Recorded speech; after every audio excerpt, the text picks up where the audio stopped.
Good morning, everybody, and welcome here to Prog Monster. My name is Murph. I am the host of this show. This is a show dedicated to progressive rock and other forms of rock music.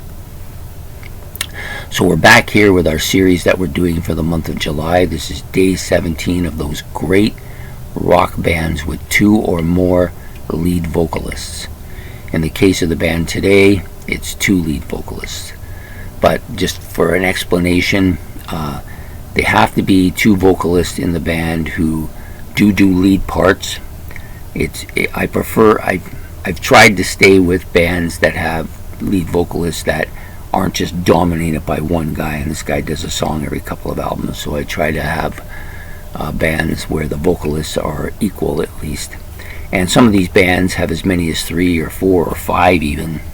We've already had a 5 with the Beach Boys.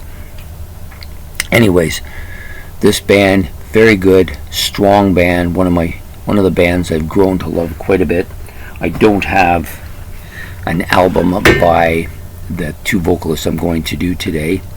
I thought I did, but I don't. I had Fireball. I thought I had Burn, but here we are. Anyways, this is Deep Purple's Perfect Stranger. Nobody's Perfect live album. But it is for today. Is for Deep Purple, and we're not talking about Ian Gillan today. I know some of you say, "Oh, who's the other vocalist?" No, it's the Coverdale and Hughes era of the band that I'm looking at today, and they're both fantastic singers. David Coverdale is that quintessential rock star. He's got the flowing blonde hair. He has the looks. He has the mannerisms, and he has that smooth-sounding voice that, in some circumstances, even can sound a little bit like Robert Plant.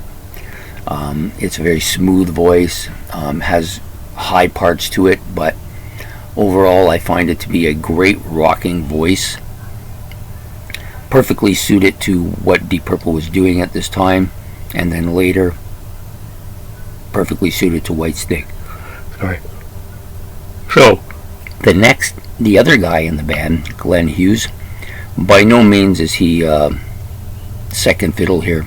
Some people may say, well, yeah, he's the bass player, but does vocal here and there, but not the case in this case. This guy could easily have been the lead vocalist for this band, and originally that's the plan, was to have him do all the lead vocals.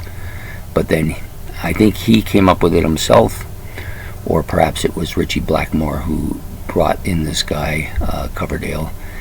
And you've got two amazing vocalists here.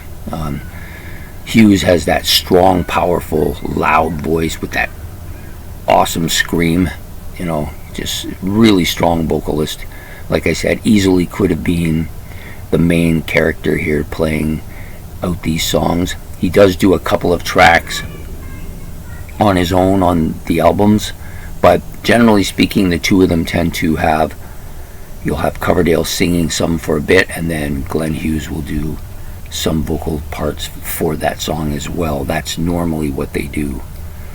The other thing is that they have great harmony together as well, but I don't think they're really known for the harmonies. I think it's just their fantastic lead vocal parts that they've been doing, where they did with the Deep Purple. It's just unfortunate that the two of them wanted to do a little bit more of a funky sound to the music, and that didn't sit well with Richie Blackmore. So there was a little bit of conflict there, and eventually Blackmore left and was replaced by Bolin, and Bolin didn't survive very long, and the band actually broke up after this, and they all went their separate ways, which is unfortunate because they had two really awesome albums, and Harbinger and Burn, and then they did another one with Bolin as well. So really strong albums in the Deep Purple collection. This is a fantastic pairing here, one of the best, I think, in rock, and they needed to be on this list, and so they are. So I hope you enjoyed this episode of those great rock musicians, those great rock bands with two or more lead vocalists. If you did, please like and subscribe over here on the side. It'd be much appreciated. If you have any comments about the two, let me know. I've listened to both of the first two albums that they did with Blackmore on quite a bit. I just thought I owned one, but I guess I don't. But at any rate, they are very enjoyable albums. I highly recommend you give them a listen, and enjoy the rest of the day. So have yourself a good one, and we will see you on Sunday with another one. Take care. Bye.